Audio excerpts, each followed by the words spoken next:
Welcome to Mafia Dreams. Relax, unwind.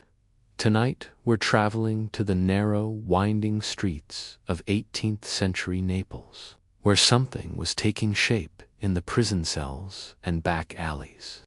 The Camorra emerged in the 1700s as a collection of independent clans fundamentally different from the Sicilian Mafia's pyramid structure.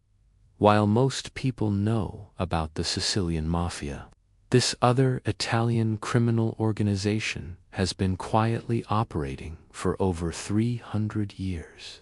The Camorra didn't start as a single empire, but as dozens of separate groups, each controlling their own piece of Naples. Tonight, we'll trace how early prison networks grew into neighborhood clans, survived a violent attempt at unification, and discovered that their loose structure made them remarkably resilient. What began in those crowded prison yards would spread far beyond Naples' walls. The transformation began in the stone walls of Neapolitan prisons during the late 18th and early 19th centuries, where the air hung thick with unwashed bodies and desperation. Hundreds of men crowded into cells designed for dozens, sleeping in shifts on floors covered with filth. The guards took bribes to look the other way, and the wardens sold food and blankets to prisoners who could afford them. Those who couldn't afford anything starved. In this world of corruption, something began to grow that would outlast every sentence served within those walls. The prisoners weren't just marking time until release, they were organizing. When you packed that many desperate men into such small spaces, with guards who cared more about profit than order, survival became a group effort. So they formed alliances, creating informal groups that shared resources and settled disputes without involving the corrupt guards. These prison groups called themselves company. Each compania controlled different aspects of prison life. One group might manage the gambling games, another controlled access to better sleeping spots or contraband tobacco. The leaders weren't necessarily the biggest or most violent men, but the ones who could negotiate and keep their followers in line. They developed rules for membership, codes of conduct, and systems for sharing profits, creating territories within the prison, with each group controlling certain areas and activities. The gambling became central to prison culture. Men bet on card games, dice throws, and even which rats would reach a piece of bread first. The company controlled these games, taking cuts of the winnings and using gambling debts to enforce discipline. These informal courts decided punishments and settled disputes faster than any official prison system ever could. What made these groups different from ordinary prison gangs was their sophistication. Members swore loyalty oaths and promised to protect each other's interests. They established hierarchies based on respect and capability rather than just brute force. The most successful company extended their influence beyond their immediate cells, with leaders making connections with prisoners from different parts of Naples and forming alliances with inmates who had useful skills. As prisoners completed their sentences and returned to Naples, they didn't abandon the organizational methods they had learned. The compania structure proved just as useful on the streets as it had in the cells. Released prisoners found each other in the taverns and markets of Naples, recreating the same systems of mutual protection and shared profit that had kept them alive in prison. The neighborhoods of Naples were perfect for this kind of organization. Each district had its own character, its own problems, and its own opportunities. A compania that had controlled gambling in one section of prison might take over the illegal betting in a specific neighborhood market. Former cellmates who had shared food and protected each other inside the prison walls now shared profits from protection rackets and street-level extortion. The prison system had accidentally created something much more dangerous than individual criminals. It had taught hundreds of men how to organize, how to create loyal groups, how to share resources and settle disputes without relying on official authority. These weren't just skills for surviving in prison. They were the foundations of a criminal organization.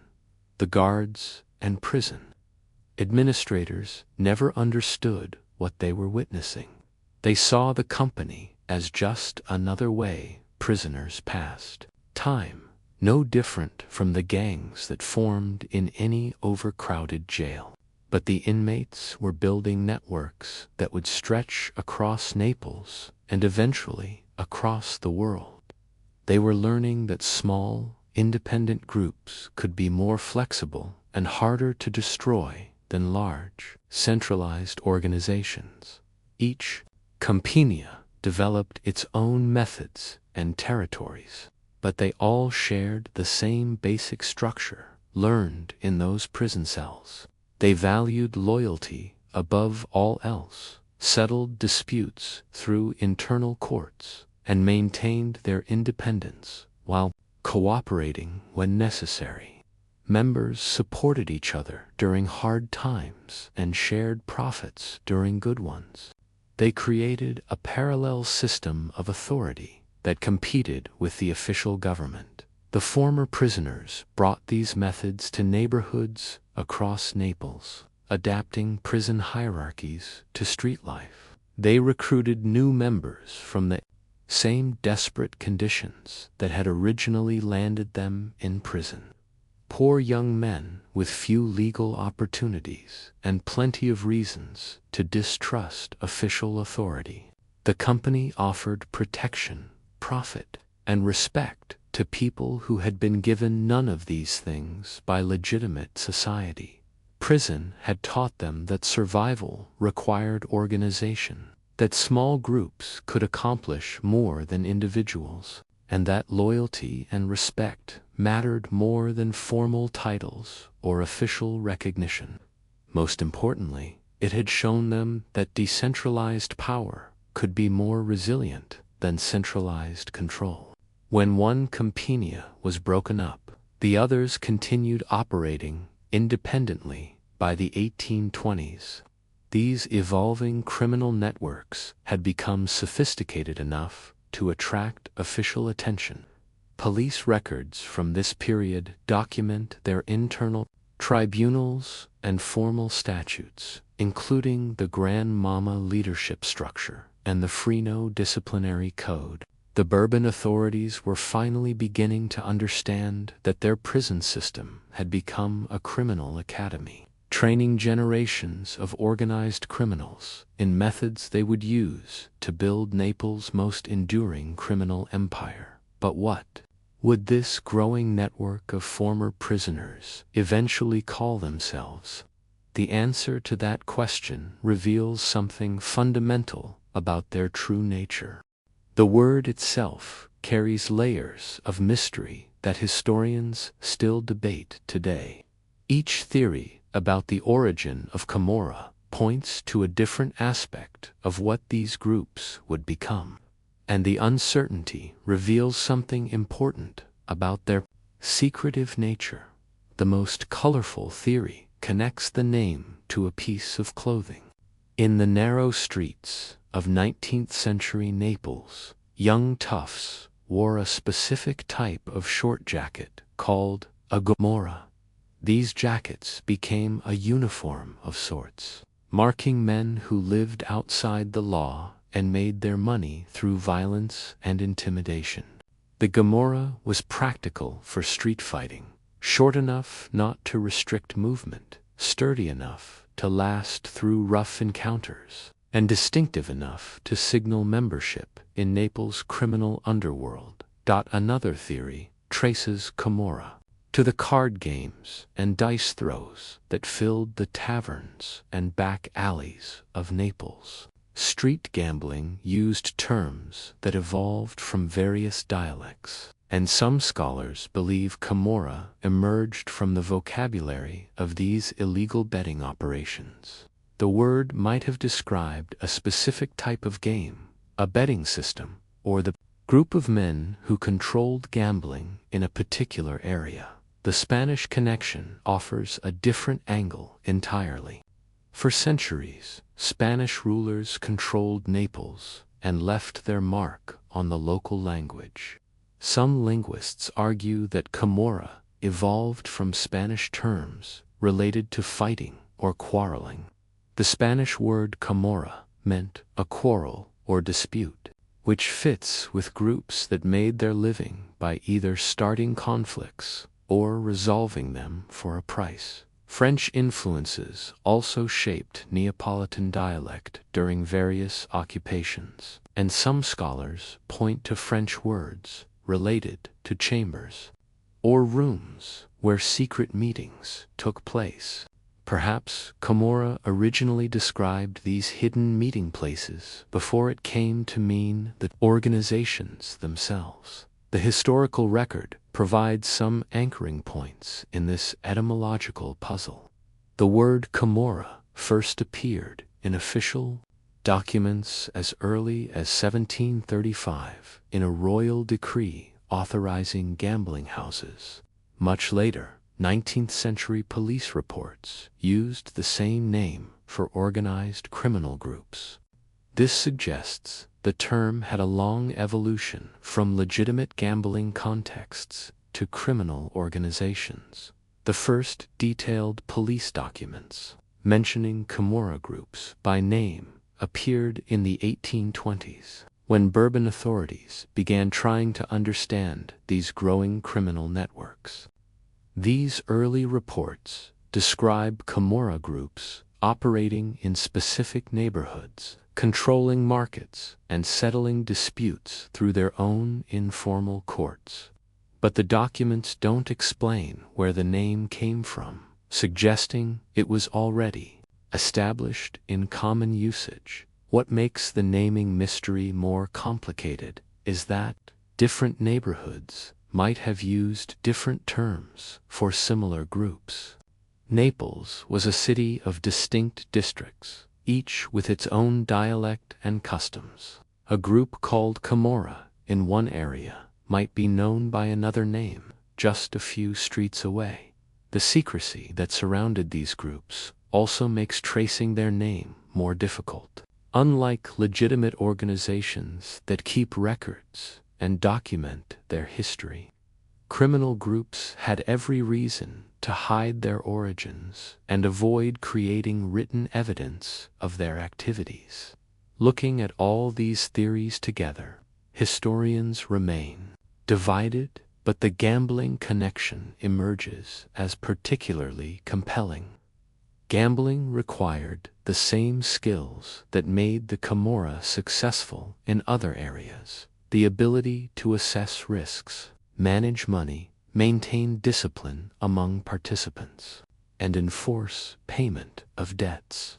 The games themselves created networks of trust and obligation that extended far beyond individual bets. The gambling theory also explains why the Camorra developed differently from other criminal organizations. Gamblers understand that luck changes, that today's winner becomes tomorrow's loser, and that long-term success requires managing risk rather than eliminating it. This mentality shaped how Camorra groups approached territorial disputes, business partnerships, and conflicts with authorities. More importantly, gambling created a culture that celebrated both skill and chance, where fortunes could change quickly and dramatically. This perfectly matched the chaotic environment of 19th century Naples, where political power shifted constantly and economic opportunities appeared and disappeared without warning. The name Camorra first appeared in official records during a time when these groups were expanding beyond simple street gangs and protection rackets. They were becoming more sophisticated, more organized, and more dangerous to established authority. Whatever the word's exact origins, it came to represent something new in the world of organized crime groups that thrived on controlled chaos. Rather than rigid hierarchy, the mystery of their name reflects the broader puzzle of understanding how these organizations operated. Unlike other criminal groups that built clear structures and maintained detailed hierarchies, the early Camorra remained deliberately obscure, flexible, and hard to define. Their name, like their structure, resisted easy categorization, but names matter less than actions, and by the early 1800s, the streets of Naples were crawling with all kinds of criminals and opportunists. What would separate the Camorra from the countless other thugs and pickpockets wasn't what they called themselves, but what they chose to become. By the early 1800s, these evolving criminal networks had learned to see beyond the immediate grab for coins and goods that consumed ordinary street gangs. The narrow cobblestone streets of Naples still crawled with thieves, pickpockets, and street fighters who survived by taking whatever they could from whoever looked vulnerable. Market vendors kept clubs behind their stalls to beat away reaching hands. Prostitutes worked corners while their pimps collected payments and settled disputes. With knives, beggars fought over the best spots near churches where wealthy families dropped coins. Every neighborhood had its collection of desperate men who lived by violence and petty crime. These ordinary criminal gangs operated like packs of wild animals, fighting over immediate opportunities and taking whatever they could grab. A group might control a single street corner for gambling, but they had no larger plan beyond collecting enough money to eat and drink that day. When the police cracked down, the gangs scattered and reformed somewhere else. When members got arrested, the groups fell apart and new ones took their place. The men who called themselves Camorra watched this chaos and saw opportunity where others saw only competition. Instead of fighting over scraps like the street gangs, they began building something that could generate steady income and grow stronger over time. They understood that real money came not from stealing individual purses or robbing single merchants, but from creating systems that produced ongoing profits. The Camorra's protection rackets offered genuine security in exchange for regular payments. Shop owners who paid their weekly fees found their windows intact, their goods unstolen, and their competitors experiencing sudden runs of bad luck. They divided Naples into territories, with each group controlling specific neighborhoods and markets, eliminating the waste of constant territorial warfare that consumed ordinary gangs. What truly separated the Camorra from street criminals was their role as dispute settlers and political intermediaries. Naples was a city where official courts moved slowly and corruption made justice expensive. The Camorra stepped into this void, offering fast resolution to conflicts the legal system ignored. Their informal courts met in taverns and back rooms, handling everything from business disagreements to family feuds. This mediation role required skills that ordinary street criminals never developed, understanding complex relationships, evaluating evidence fairly, and maintaining reputations for reliability. The speed and effectiveness of Camorra justice attracted customers from all social classes. Wealthy merchants used their courts to collect bad debts because the official legal system moved too slowly. Poor workers brought wage disputes to Camorra mediators because they couldn't afford lawyers. Even some nobles quietly used their services. For sensitive matters, they preferred to keep out of official records. This success attracted members who brought skills beyond violence and intimidation. Former clerks who could read and write joined alongside ex-soldiers who knew strategy. Small business owners who understood commerce worked with smugglers who knew shipping routes.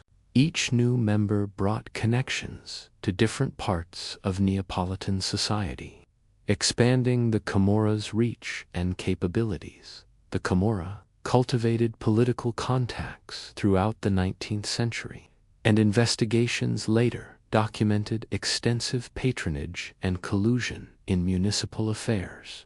The Cerreto Inquiry of 1900 to 1901 revealed what investigators called the High Camorra, a bourgeois, patronage-based element operating within public works and municipal contracts, demonstrating how deeply these groups had penetrated legitimate political structures. Their evolution continued through the 20th century as opportunities shifted.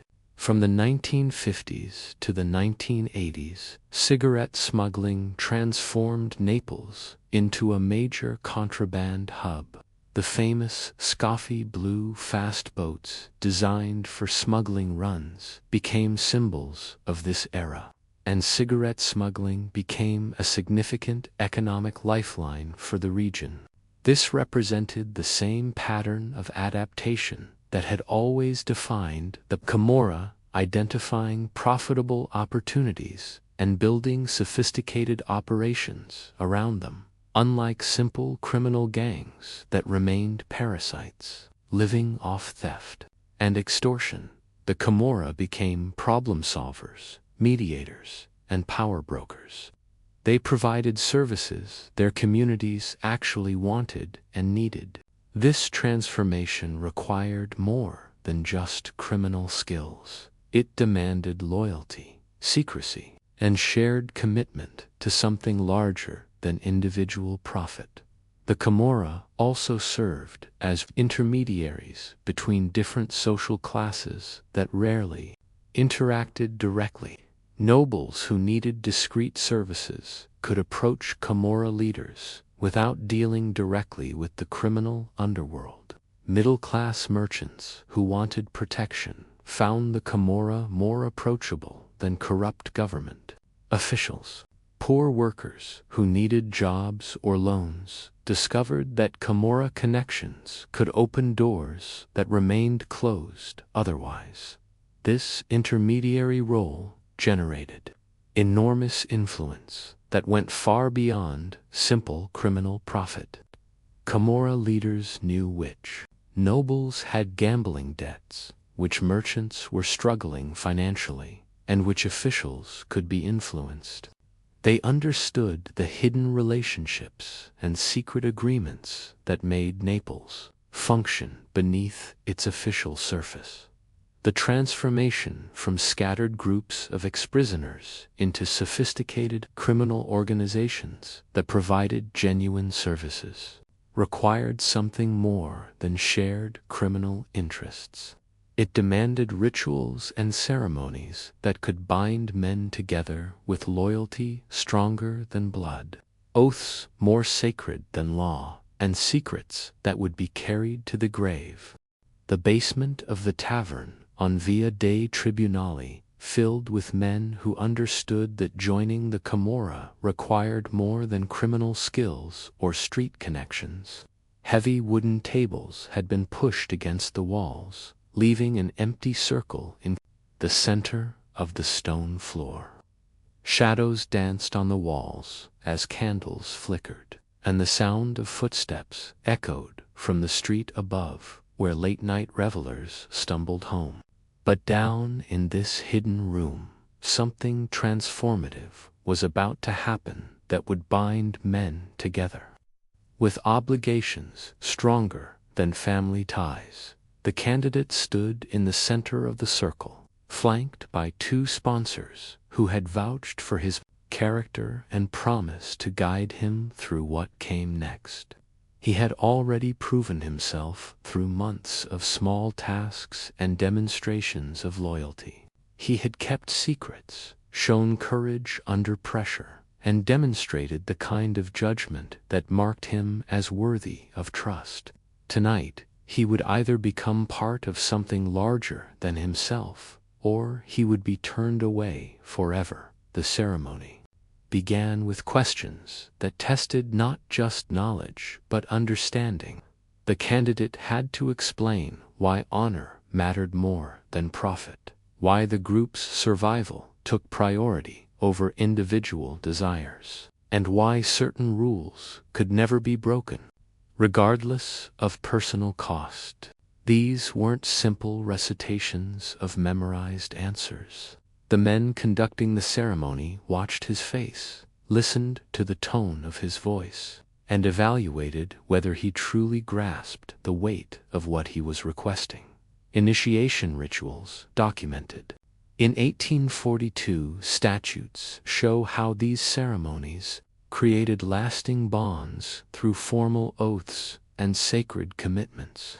The candidate swore allegiance not just to his immediate group, but to the principles of honor that defined what members called the onorata società, the honored society.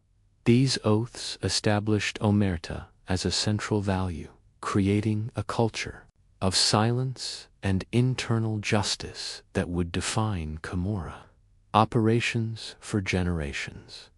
The formal rules presented during initiation went far beyond simple criminal instructions. New members learned codes of conduct that governed every aspect of their behavior, from how they treated women and children to their obligations toward elderly members and the families of imprisoned brothers. They discovered that membership meant accepting responsibility not just for their own actions, but for maintaining the reputation and honor of the entire group. Respect formed the foundation of everything else they learned. Members had to show proper deference to those who had earned higher positions through service and sacrifice. They learned specific forms of address, understood which seats they could occupy during meetings, and grasped the subtle signals that indicated approval or displeasure from senior members. This hierarchy wasn't based on fear or intimidation, but on genuine recognition of experience and wisdom. The concept of omerta was woven throughout every aspect of the ceremony and the instruction that followed. This wasn't simply a rule against cooperating with police, though that was certainly part of it.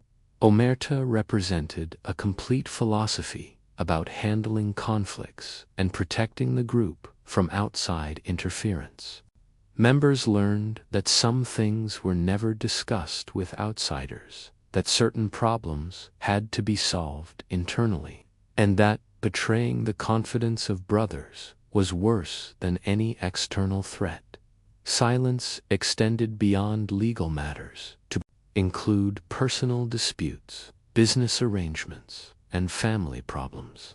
Members understood that bringing outside authorities into internal conflicts weakened the entire organization and demonstrated a lack of faith in their brothers' ability to provide justice. They learned to present a united front to the world, while working out disagreements through proper channels within the group. The rituals created bonds that transcended the practical advantages of membership. Men who had shared these ceremonies felt genuine brotherhood with others who had undergone the same experiences. Even if they belonged to different clans or operated in different neighborhoods, this shared identity became more powerful than territorial disputes or business competition providing a foundation for cooperation when external threats emerged. Training continued for months after the initial ceremony, with new members gradually learning more sophisticated aspects of organizational, culture, and criminal technique. They discovered the informal networks that connected different groups, understood the protocols for requesting assistance or offering support, and mastered the subtle communications that allowed coordination without direct contact. The transformation was both psychological and social. Men who had entered as individual criminals emerged as members of something they genuinely believed was sacred. They carried themselves differently, spoke with new authority, and approached problems with the confidence that came from knowing powerful allies stood behind them. The ceremony had given them identity, purpose, and belonging that most had never experienced in their previous lives. These initiation rites created organizational strength that simple recruitment could never achieve. Members who had sworn sacred oaths felt obligations that went deeper than employment contracts or business partnerships. They understood that betrayal meant violating something sacred rather than just breaking a practical agreement. The ceremonies also established clear boundaries between members and outsiders, creating an exclusive identity that made the organization more attractive to potential recruits while maintaining security through selectivity. Not everyone who wanted to join could undergo initiation, and not everyone who began the process successfully completed it. The rituals transformed loose associations of criminals into structured societies with shared values, common identity, and mutual obligations that created genuine loyalty rather than simple cooperation based on profit.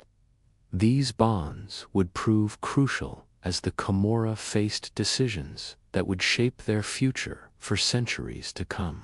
By the mid-1800s, criminal organizations across Italy were making crucial decisions about how to structure themselves for long-term survival and growth.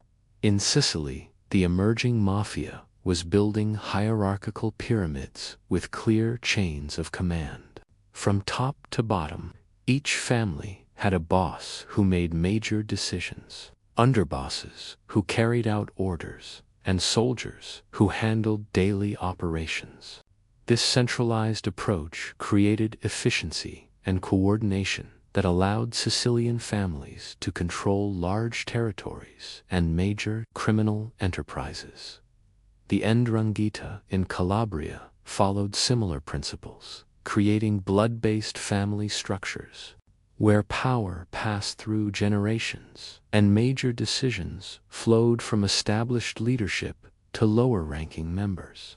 These organizations valued unity of command and coordinated action, believing that centralized control would make them stronger and more capable of challenging government authority. But the Camorra, groups spreading across Naples, developed along completely different lines. Unlike the pyramidal Sicilian model, the Camorra became horizontal, many independent clans, which made it both more feuding and more resilient. Each clan maintained its own leadership, controlled its own territory, and made its own decisions about operations and alliances. This wasn't an accident or a failure to organize properly. It was an outcome shaped by Naples' unique urban geography and social conditions. Geography played the decisive role in creating this horizontal structure. Naples was a city of distinct neighborhoods, each with its own character, economic opportunities, and social dynamics. The port area required different criminal skills than the market districts. The wealthy quarters needed different approaches than the working-class sections. Mountain villages outside the city operated according to completely different rules than urban neighborhoods. This urban fragmentation naturally favored localized neighborhood control over distant centralized authority. Local clan leaders understood their communities in ways that distant superiors never could. They knew which officials could be bribed, which businesses were struggling, and which families had feuds that created opportunities for mediation services. This intimate knowledge translated into practical advantages that centralized organizations couldn't match. When police cracked down in one area, independent clans could adapt their operations quickly without waiting for orders from headquarters. The independent structure also made the Camorra much harder for law enforcement to combat effectively. When police arrested a mafia boss in Sicily, they could potentially paralyze entire criminal operations that depended on his leadership and coordination. But arresting a Camorra clan leader only affected that single group. The other clans continued operating independently, and new leadership emerged in the affected area without disrupting the broader criminal network. Authorities found this decentralized structure deeply frustrating. They couldn't cut off the head of the snake because there was no single head to target.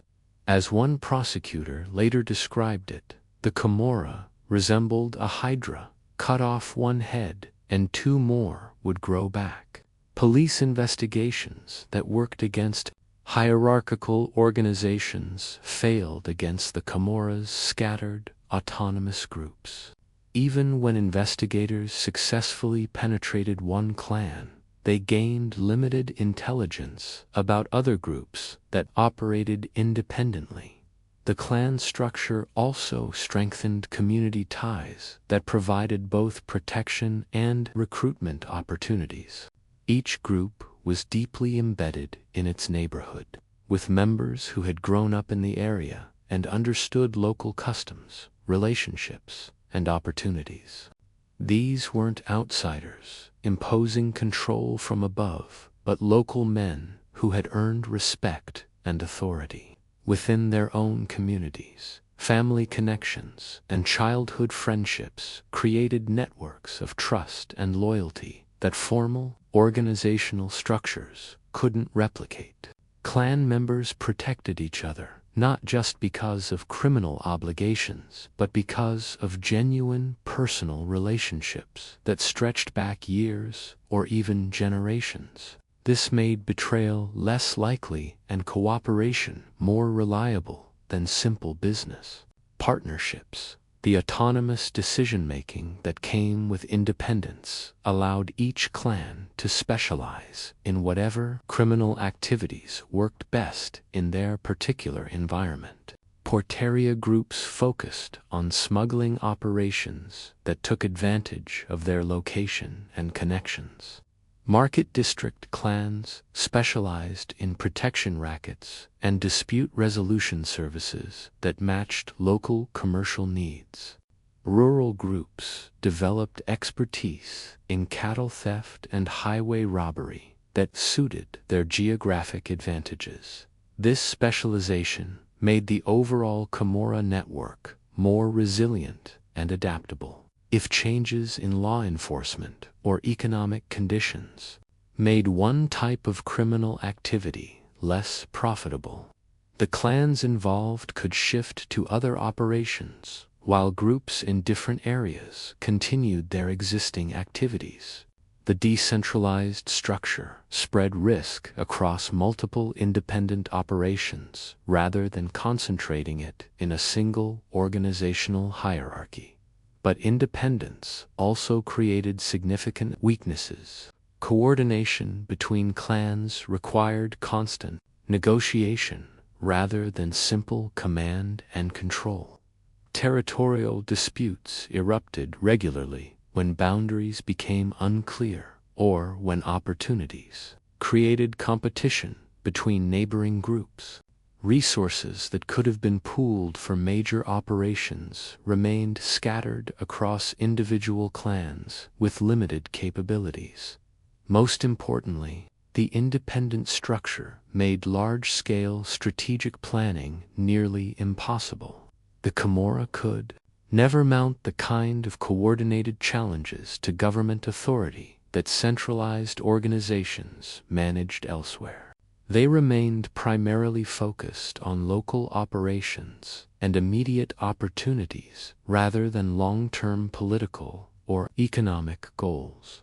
This horizontal structure would prove both a limitation and an unexpected advantage as Italy unified and political power shifted dramatically across the peninsula. The same neighborhood connections that made coordination difficult would soon become valuable assets that politicians desperately needed to control. The election of 1880 approached Naples like a storm, and the candidates who hoped to represent the city in Rome's new parliament discovered they faced a problem their counterparts in northern Italy never encountered. The voting districts of Naples weren't controlled by newspaper editors, or wealthy merchants, or even local nobility. They were controlled by men who had never held legitimate office but commanded more genuine authority than any official ever would. Political chaos had gripped Italy since unification 2 decades earlier. The new kingdom struggled to integrate regions that had operated as separate countries for centuries, each with different laws, currencies, and customs. Naples found itself caught between the old Bourbon traditions and the new liberal government, creating confusion that left everyone uncertain about who actually held power and how decisions got made. Parliamentary candidates arrived in Naples with campaign promises and platform speeches, only to discover that voters in many neighborhoods wouldn't listen to outsiders who knew nothing about local conditions. The real power brokers were the Camorra clan leaders who had spent years solving problems, settling disputes, and providing services that the official government either ignored or handled poorly. These men understood their communities in ways that distant politicians never could. The first smart candidates learned to approach Camorra bosses before they even scheduled public rallies. A clan leader who controlled 3 or 4 neighborhoods could deliver more votes in a single conversation than months of traditional campaigning might produce. They offered votes and local mobilization. Politicians returned favors through contracts and protection. This wasn't simple vote buying, though money certainly changed hands. The Camorra leaders were evaluating candidates based on what they could offer their communities and how well they understood the realities of governing.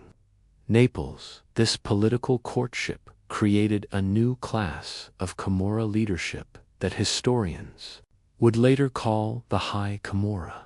These weren't the street fighters and prison veterans who had founded the clans. They were educated men who understood both criminal operations and legitimate politics, who could negotiate with government officials while maintaining their authority over illegal activities. The most dramatic example came when Liborio Romano, serving as Minister of Police under the transitional government, appointed Salvatore de Crescenzo, head of the Camorra, to organize a municipal guard to maintain order in Naples. This unprecedented arrangement gave official recognition to criminal leadership and demonstrated how deeply the Camorra had penetrated legitimate authority structures. Men like De Crescenzo learned to speak the language of politics while keeping their criminal enterprises running smoothly. They attended political meetings in expensive suits, discussed policy matters with parliamentary candidates, and presented themselves as community leaders rather than crime bosses. but they returned to their neighborhoods each evening to oversee protection rackets, gambling operations, and dispute resolution services that remained the foundation of their actual power.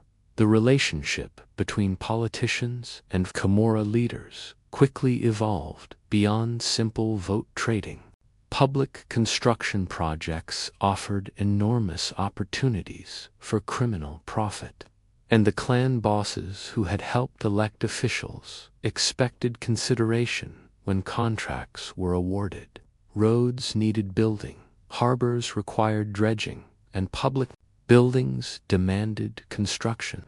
The Camorra leaders who could influence these decisions found themselves sitting on gold mines. Construction contracts became sources of multiple streams of criminal income.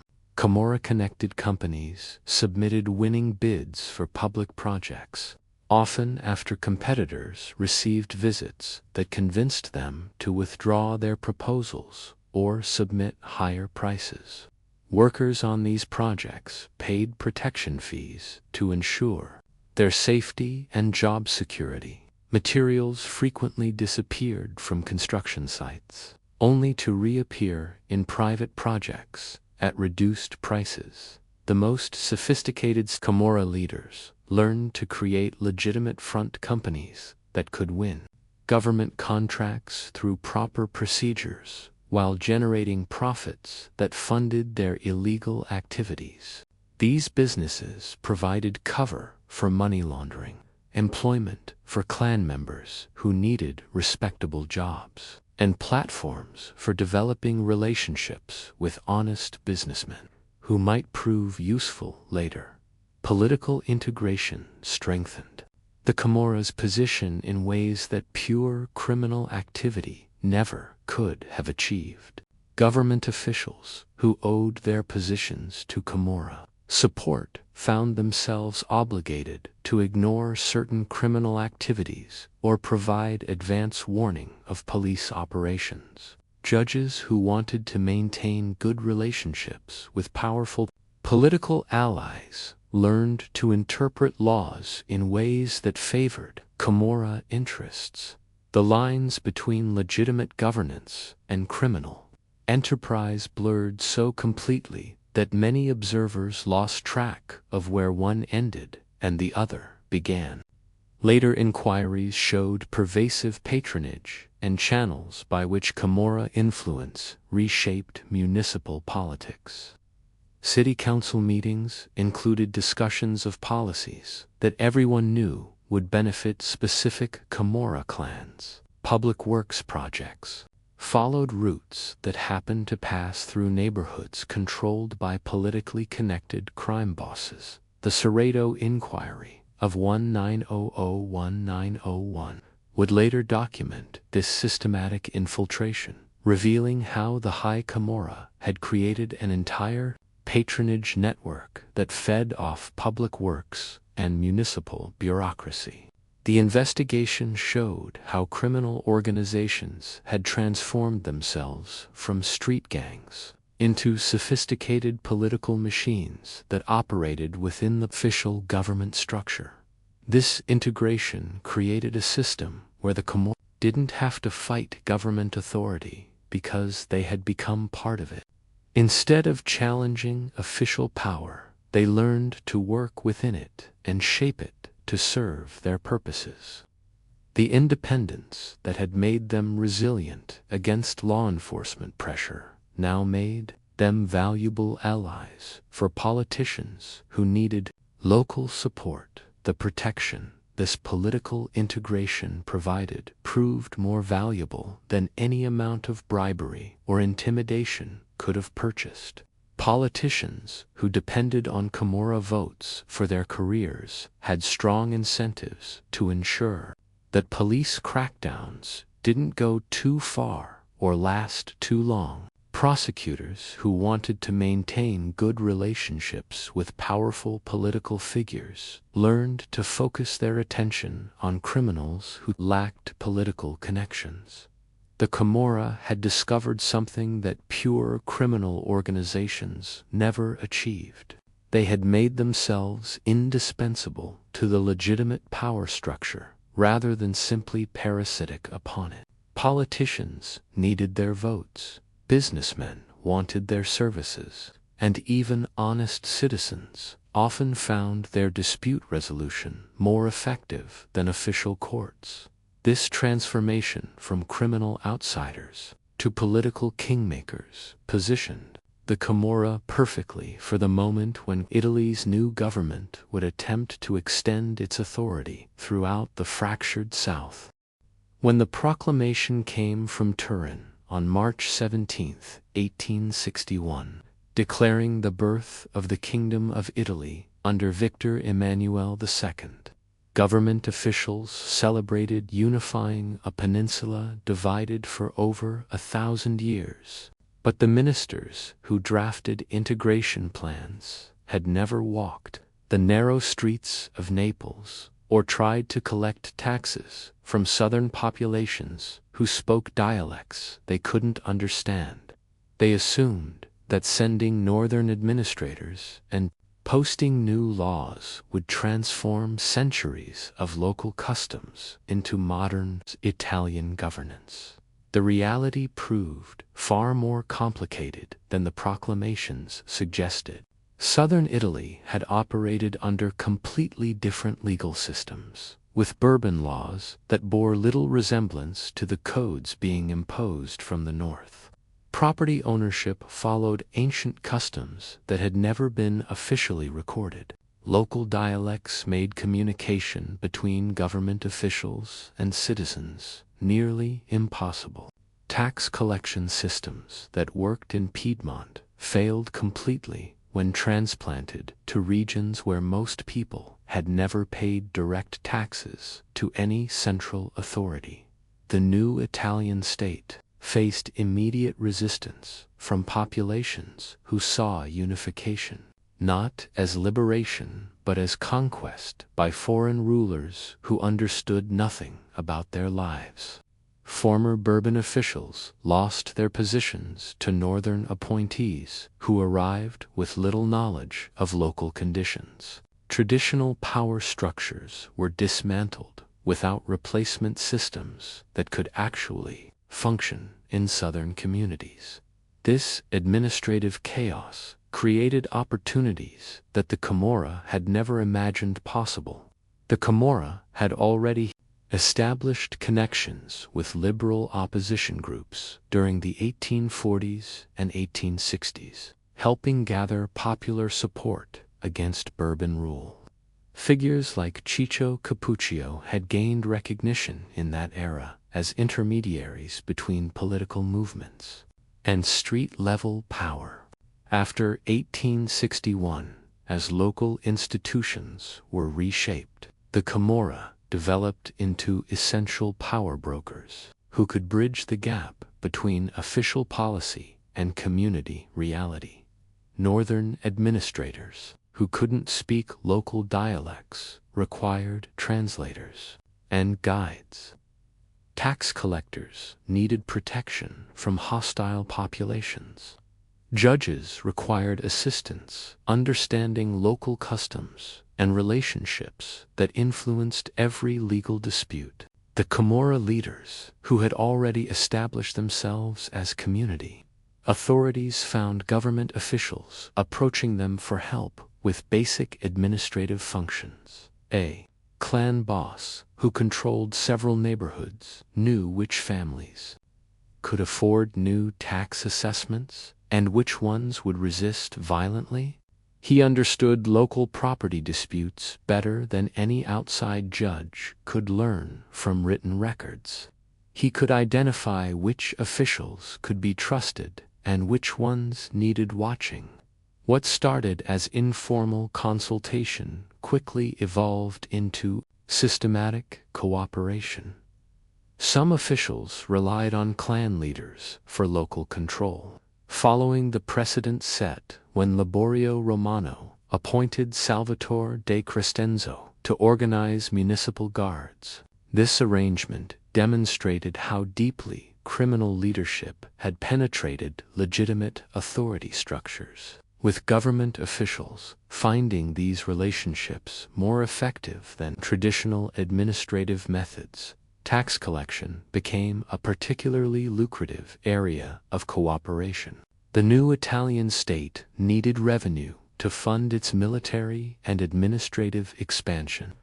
But traditional collection methods failed completely in southern regions, where people had little money and less inclination to cooperate with northern taxes collectors. Camorra groups offered to collect taxes in exchange for keeping substantial portions of what they gathered.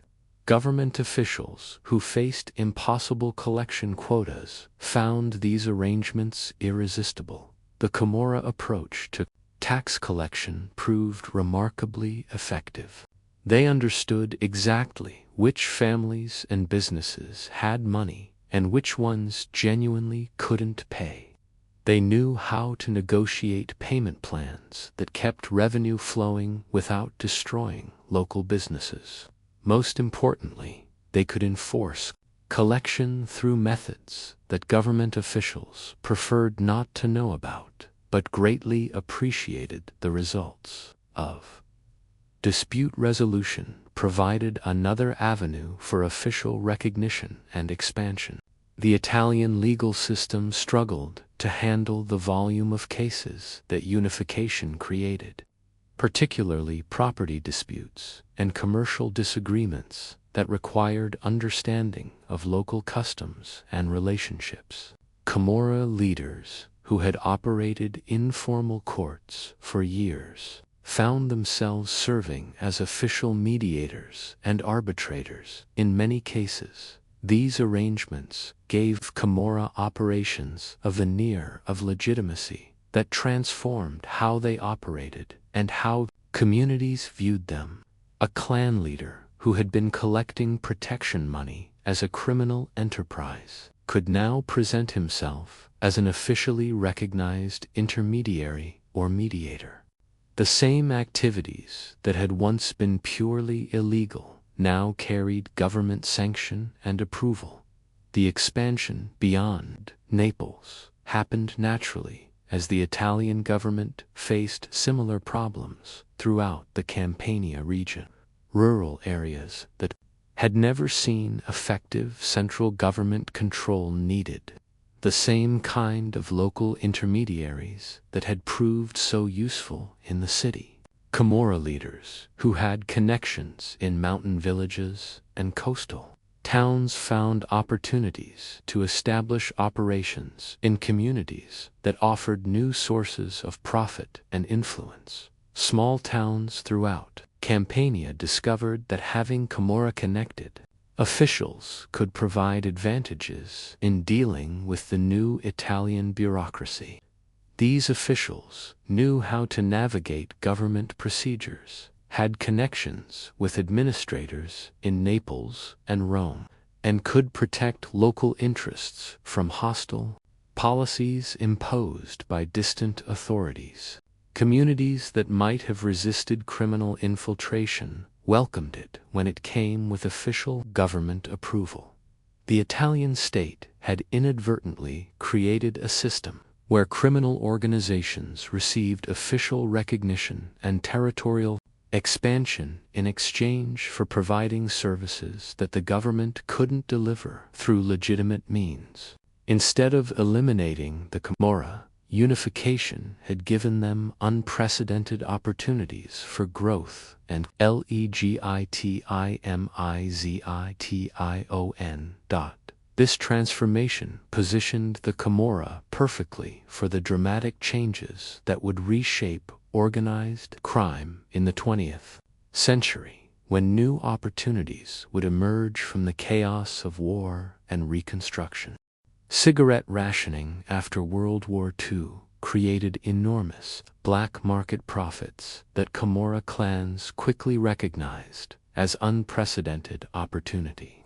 Allied forces had liberated Naples, but liberation brought its own problems. Food remained scarce, jobs were non-existent, and the new Italian government struggled to provide basic services to a population that had endured years of bombing, occupation, and privation. In this environment of scarcity and desperation, something as ordinary as a cigarette became extraordinarily valuable. The Allied military government strictly controlled tobacco distribution, issuing limited rations to Italian civilians while maintaining generous supplies for American and British soldiers. A single pack of American cigarettes could buy a week's worth of food on the black market. A carton could pay a month's rent, but the official channels provided nowhere near enough tobacco to meet demand from a population that had been smoking. Since childhood, the mathematical beauty of the situation was obvious to anyone who understood supply and demand. Millions of cigarettes sat in military warehouses, while millions of desperate smokers searched the streets for any source of tobacco. The price difference between official rations and black market sales created profit margins that dwarfed anything the Camorra had ever seen from traditional protection rackets or illegal gambling operations. Naples' geographic position provided the perfect foundation for solving this supply problem. The city's port had served Mediterranean smugglers for centuries, with countless hidden coves, abandoned warehouses, and corrupt dock workers who knew how to move cargo without creating official records.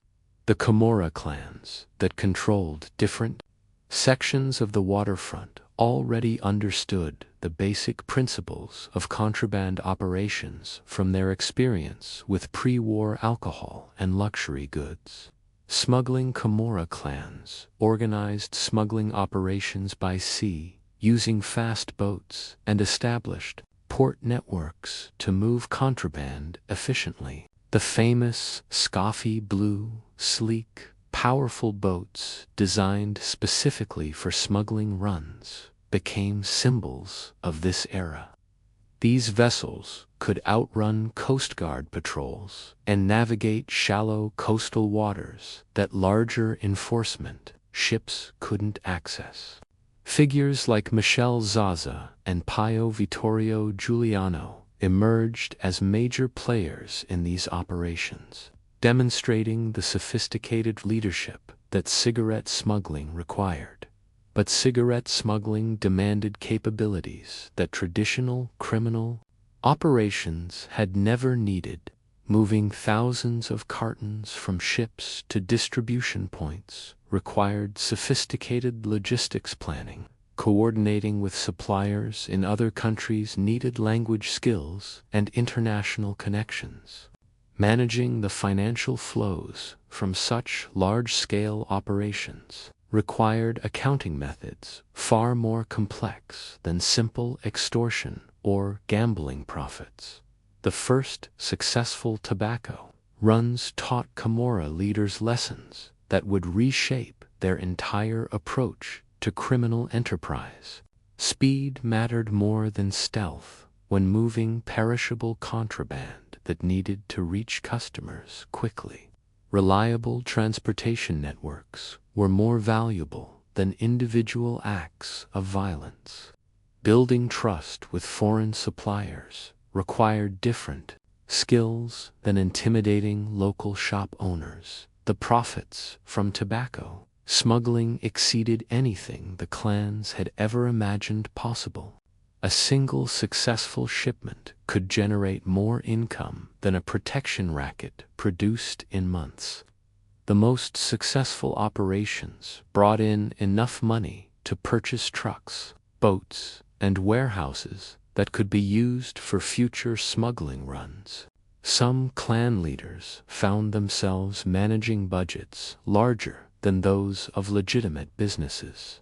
This wealth allowed the Camorra to professionalize, investing in front businesses and developing cross-border links that would later prove essential. When smuggling routes pivoted toward drugs, they could afford to recruit educated members who brought professional skills in accounting, logistics, and international business. They purchased modern equipment and vehicles that made their operations more efficient and harder for authorities to detect. They established legitimate companies that provided cover for money laundering and equipment purchases. The international connections required for tobacco smuggling opened doors that purely local criminal operations had never accessed. Camorra leaders established relationships with suppliers in Albania, Yugoslavia, and North Africa who could provide not just cigarettes but other high-value contraband. These foreign contacts introduced them to criminal organizations in other countries, creating networks that would prove valuable for future expansion into drug trafficking and other international crimes. Cigarette smuggling also taught the important lessons about managing risk and law enforcement pressure. Unlike protection rackets that operated openly in specific neighborhoods, smuggling required secrecy and compartmentalization. Successful operations needed multiple backup plans, alternative routes, and systems for protecting information if members were arrested. The clans learned to separate their smuggling operations from their traditional activities, creating layers of protection that made investigations more difficult. The enormous profits made, corruption of officials, both necessary and affordable. Customs agents, who might have ignored small-scale contraband, found themselves offered monthly payments that exceeded their government salaries. Port authorities discovered that selective blindness could provide financial security their legitimate jobs never offered. Police commanders learned that focusing attention on other types of crime could be very rewarding financially. Government officials who had once viewed the Camorra as local nuisances requiring occasional crackdowns began seeing them as valuable allies in maintaining social stability.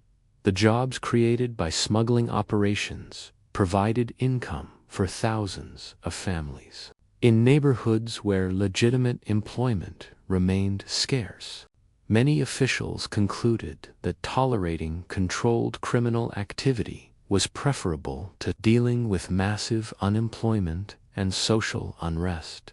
The transformation from local racketeers to international smugglers gave individual Camorra clans resources and capabilities that exceeded those of many legitimate businesses.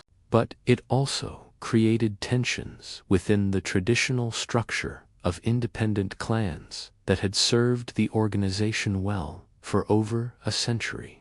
The enormous profits available from coordinated smuggling operations made some leaders question whether the old system of autonomous groups was still the most effective approach. Success bred ambition, and ambition attracted attention from men who believed they could harness all this new wealth and power under different visions of what the Camorra could become.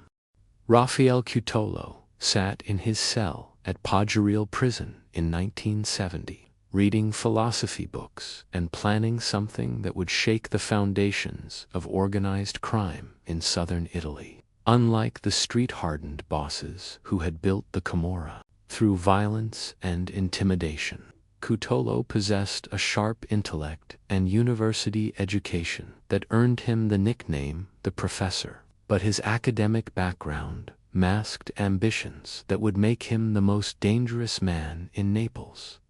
Formed the Nuova Camorra Organizzata in the 1970s.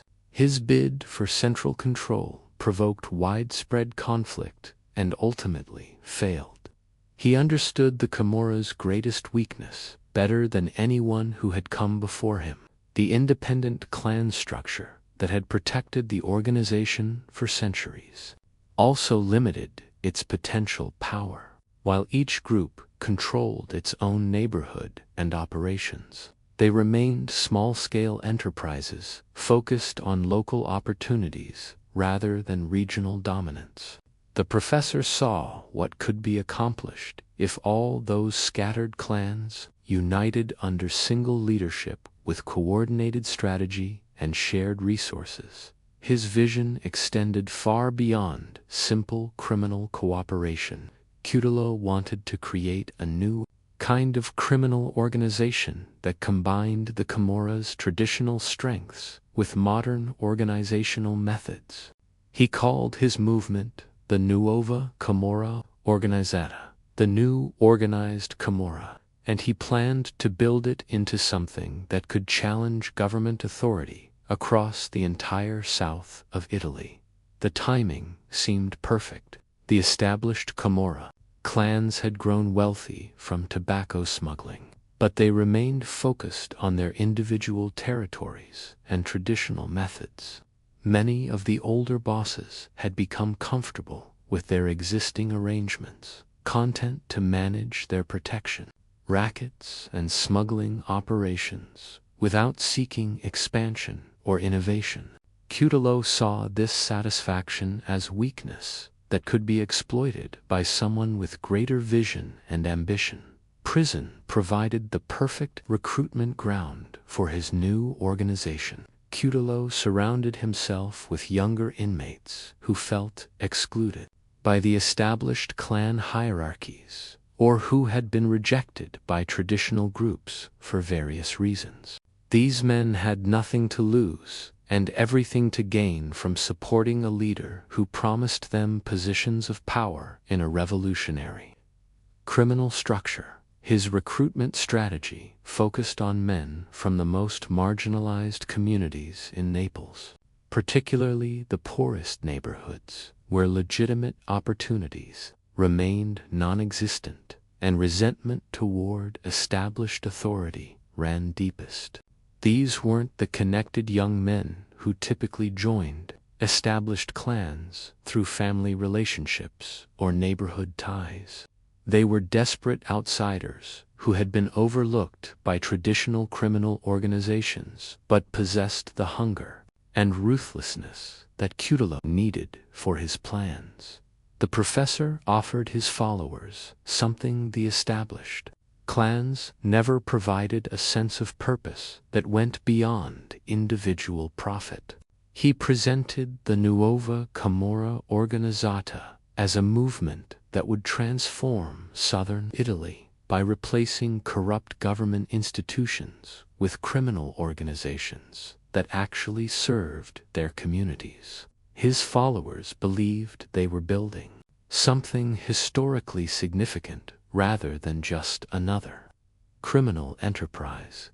Cutolo's organizational methods borrowed from both military structures and revolutionary political movements. He established clear chains of command with himself at the top, followed by lieutenants who controlled specific regions, and soldiers who carried out operations according to central planning. This hierarchical approach directly challenged the traditional Camorra preference for autonomous decision-making and independent operations. The established clan bosses initially dismissed Cutolo as an intellectual who understood theory but lacked practical experience in criminal operations. They underestimated both his determination and his ability to attract followers who shared his resentment toward the existing power structure. When the professor's organization began expanding beyond prison walls and establishing operations in neighborhoods controlled by traditional clans, the older bosses realized they faced a serious threat to everything they had built. Territorial conflicts erupted when Nuova Camorra Organizzata members attempted to establish protection rackets in areas that established clans considered their exclusive territory. Traditional bosses who had operated according to unwritten agreements about boundaries and spheres of influence found these arrangements challenged by Cutolo's followers, who recognized no authority except their own leadership hierarchy. The violence escalated beyond anything Naples had experienced since the chaotic 1880s. Traditional clan members were murdered in restaurants and on street corners. Nuova Camorra organizzata soldiers found themselves targeted for elimination by established groups that viewed them as invaders rather than fellow criminals. Innocent civilians caught between competing organizations discovered that neutrality offered no protection in a war where control of territory meant survival or destruction. Cutolo's centralized structure proved both a strength and a vulnerability in this expanding conflict. His ability to coordinate attacks and deploy resources efficiently gave his organization tactical advantages that scattered traditional clans couldn't match. But the hierarchical system also created obvious targets for his enemies, who discovered that eliminating key lieutenants could disrupt entire regional operations. The NCO's centralization attempt made it vulnerable to traditional clans, coalitions, and focused police attention in ways that decentralized groups had always avoided. The established bosses formed unprecedented alliances to combat the threat from Cutolo's organization. Clans that had maintained suspicious relationships for decades found themselves cooperating against an enemy that threatened their individual survival. These counter-alliances, including the formation of the Nuova Famiglia and other coalitions, pooled resources, shared intelligence, and coordinated attacks in ways that the traditional Camorra structure had never required or encouraged. The resulting internecine warfare drew intense law enforcement focus that would reshape how authorities approached organized crime investigations. The conflict between old and new approaches to criminal organization had transformed Naples from a city where violence was controlled and purposeful into something far more dangerous. What began as the professor's attempt at unification had unleashed forces that would soon turn the streets into a battlefield where no one remained safe. The 1970s and 1980s saw an escalation of open warfare between Cutolo's NCO and traditional clans, with neighborhoods becoming battle zones and many targeted killings occurring throughout Naples. Shop owners who had survived decades of routine extortion payments discovered that neutrality offered no protection when competing criminal organizations fought for control of the same territory. A baker who paid protection money to a traditional clan might find NCO soldiers demanding additional payments, while refusing could result in his shop being bombed or his family threatened. Residents learned to recognize the sound of different weapons and could distinguish between routine criminal violence and the systematic killing that marked territorial battles. The violence followed patterns that made daily life unpredictable and dangerous for everyone in the city. Traditional clan members were shot while drinking coffee in bars that had served as neutral meeting places for decades. NCO soldiers found themselves targeted while visiting family members or conducting routine business in neighborhoods they had considered safe. The informal rules that had once limited criminal violence to specific targets and circumstances collapsed under the pressure of existential warfare. Children stopped playing in certain piazzas after innocent civilians were caught in crossfire.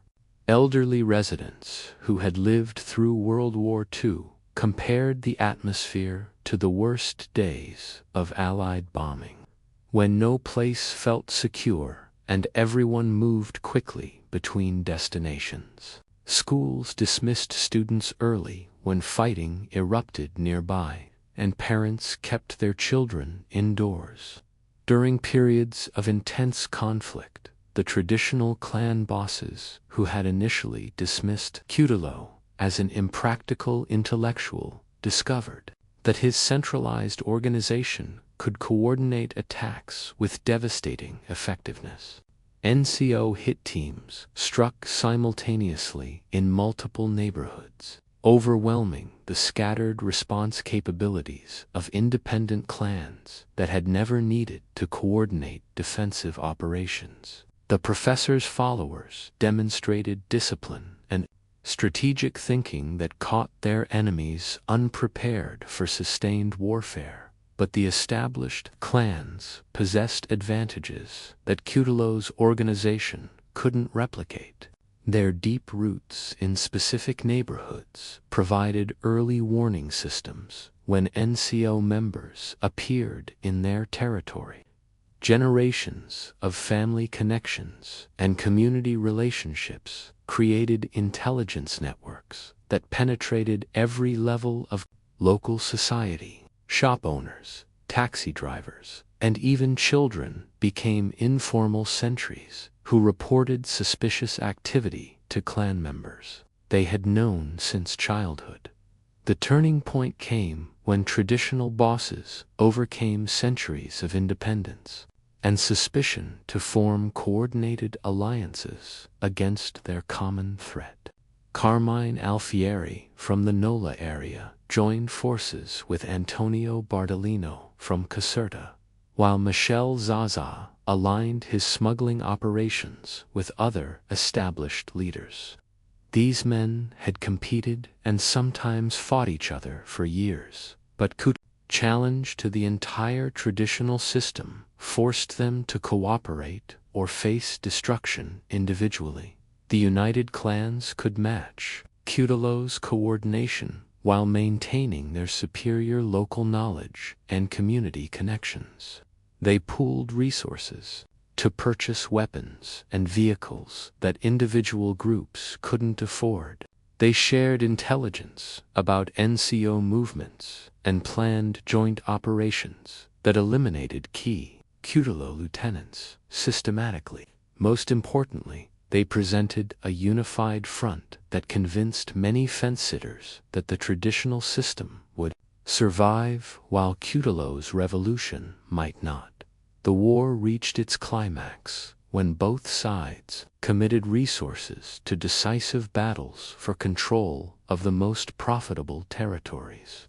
The NCO attempted to seize control of Naples' central districts, where the most valuable protection rackets and smuggling operations were concentrated. Traditional clans fought to defend not just their economic interests, but their entire way of life, which depended on autonomous control of specific neighborhoods and activities. The violence escalated to levels that involved dozens of armed men on each side, with automatic weapons fire echoing through residential areas where families waited for the fighting to end.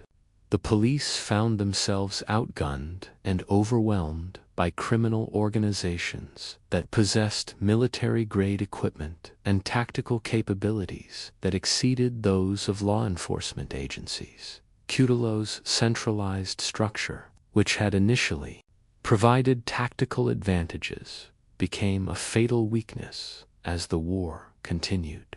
Traditional clans learned to target his key lieutenants and regional commanders, knowing that eliminating these crucial figures would disrupt entire sections of his organization. The hierarchical system that depended on clear chains of command proved vulnerable to systematic strikes that removed leadership faster than it could be replaced. By 1983. The NCO's expansion had stalled and begun reversing as traditional clans reclaimed territories that Cutolo's followers had seized earlier. The professor's dream of unification crumbled under the weight of sustained resistance from enemies who understood that their survival required his complete destruction. Key NCO members began defecting to traditional clans or fleeing Naples entirely. To escape the escalating violence. The final defeat of Cutolo's centralization attempt came not through a single decisive battle, but through gradual attrition that exhausted his organization's resources and manpower. Traditional clans had proven that their decentralized structure, despite its apparent inefficiencies, provided resilience that centralized hierarchies couldn't match. When authorities arrested key leaders or eliminated crucial figures, individual clans could continue operating while hierarchical organizations collapsed. The violence of Cutolo's attempt and later Camorra feuds led to intense anti-mafia operations, and such internecine wars continued to produce spikes in murders. The horrific Scampia feud of 2004-05 would later demonstrate how these recurring conflicts could still devastate entire neighborhoods, with dozens killed in battles that echoed the warfare of the 1980s. The 1980s war validated the choice that Camorra clans had made over a century earlier when they rejected centralized unity in favor of autonomous independence. What appeared to be organizational weakness had revealed itself as their greatest source of strength, creating a criminal structure that could survive challenges that destroyed more conventionally organized opponents. Law enforcement agencies across Italy learned hard lessons about the difference between fighting organized crime and fighting chaos itself. While prosecutors in Palermo celebrated their victories against the Sicilian Mafia in the 1990s, arresting top bosses and dismantling entire family hierarchies, officials in Naples found themselves fighting a completely different kind of enemy. The Cosa Nostra had operated like a traditional corporation, with clear leadership structures that investigators could map and target systematically. When authorities arrested a capo or eliminated a family boss, they could predict how the organization would respond and who would step into vacant positions.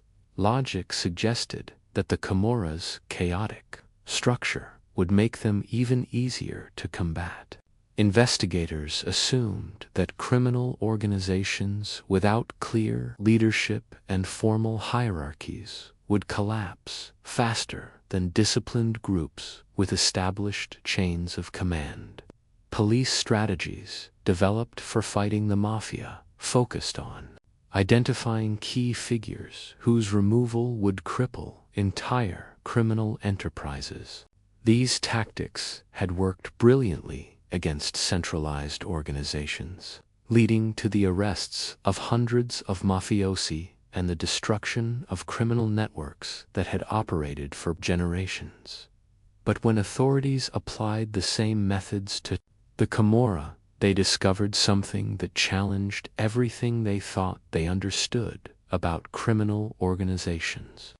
The horizontal structure that investigators had dismissed as weakness proved nearly impossible to dismantle through arrests. Unlike the pyramidal Sicilian model, where removing leadership created cascading collapse, the Camorra operated like the mythical Hydra: cut off one head and others would grow back.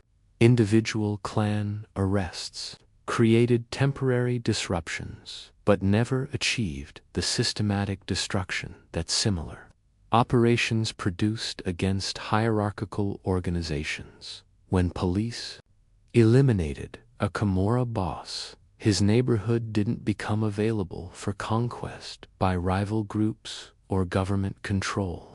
The social networks and community relationships that had supported his authority remained intact, quickly generating new leaders who understood local conditions and could maintain existing criminal enterprises.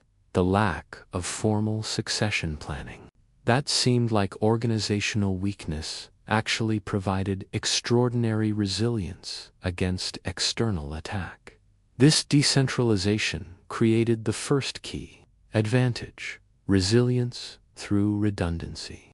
Each clan adapted to law enforcement pressure independently, developing countermeasures that reflected their specific circumstances and capabilities. Groups operating near the port modified their smuggling operations differently than clans focused on urban protection rackets. Mountain villages developed different security protocols than city neighborhoods. This diversity of approaches made it impossible for authorities to develop universal strategies that could combat all Camorra activities simultaneously. The second crucial strength emerged from constant competition between independent clans, continuous innovation through internal pressure. Competition inadvertently strengthened the overall organization by forcing constant adaptation and efficiency improvements. Groups that failed to adapt to changing conditions lost territory and resources to more flexible competitors. This internal pressure created a natural selection process that eliminated weak leadership and rewarded creativity and resilience. The Camorra didn't need central planning to drive organizational development because competitive forces automatically promoted the most effective methods and leaders. The third advantage became clear to frustrated investigators. Arresting leaders rarely collapsed the whole system. The absence of central coordination meant that successful law enforcement operations against one clan provided limited intelligence about other groups. Unlike hierarchical organizations, where penetrating leadership circles revealed information about multiple criminal enterprises, infiltrating a single Camorra clan only exposed the activities of that specific group. Investigators found themselves fighting dozens of separate wars rather than a single coordinated enemy. Large-scale anti-Camorra operations in recent decades have demonstrated both the possibilities and limitations of law enforcement efforts against this structure. Major arrests and asset seizures have successfully decapitated individual clans and disrupted specific criminal enterprises. But the broader network continues to adapt and regenerate. Operations targeting groups like the Secondigliano Alliance have achieved significant tactical victories, while the overall Camorra system persists through its decentralized resilience. Internal conflicts that appeared to weaken the Camorra actually served as a form of organizational immune system. Clans that became too powerful or attracted too much attention from authorities often found themselves facing challenges from other groups that preferred to maintain lower profiles. These internal power struggles prevented any single faction from becoming so dominant that its destruction would compromise the entire criminal network. The territorial disputes and resource competition that created constant low-level violence also maintained the decentralized structure that made the organization so resilient. Attempts to establish broader coordination or regional control triggered immediate resistance from independent clans that valued their autonomy above potential benefits of cooperation. The system naturally resisted centralization through internal mechanisms that operated without conscious planning or coordination. Law enforcement agencies gradually realized they were fighting an opponent that had evolved specifically to survive. Government pressure. The Camorra's chaotic structure wasn't an accident or a failure to organize properly. It was the result of centuries of adaptation to hostile environments, where survival required flexibility, independence, and resistance to external control. What looked like organizational weakness from the outside was actually sophisticated defensive architecture. The paradox became clear to investigators who spent years studying Camorra operations. The very characteristics that made individual clans appear vulnerable and disorganized were the same features that made the overall organization nearly impossible to destroy completely. Traditional organized crime had been built like medieval castles, with impressive fortifications that could withstand direct assault, but fell catastrophically when key defenses were breached. The Camorra operated more like a swamp ecosystem, with thousands of small organisms that could survive independently even when large sections were destroyed. This organic resilience had been tested repeatedly throughout the Camorra's history. From Bourbon crackdowns through fascist suppression to modern anti-mafia operations, each challenge had eliminated some clans while strengthening others, creating an organization that became more resistant to external pressure with each generation. The chaos that had begun centuries ago in those overcrowded prison cells had evolved into something far more enduring than anyone could have imagined. Today, these criminal networks continue operating across continents, their decentralized structure allowing them to adapt to global markets while maintaining the local roots that have always been their foundation. They survived fascist crackdowns, post-war chaos, and modern anti-mafia operations by embracing the same principle learned in those early prison yards, that flexibility trumps rigid organization every time. Law enforcement continues making progress through investigations, asset confiscations, and operations that disrupt individual clans. Civil society groups work to reclaim communities through education and local activism. But the most effective long-term solutions involve addressing the social conditions that allow organized crime to flourish, creating legitimate work opportunities, improving education, and strengthening community institutions that offer alternatives to criminal life. The story reminds us that lasting change requires patience, understanding, and commitment to building better foundations for future generations.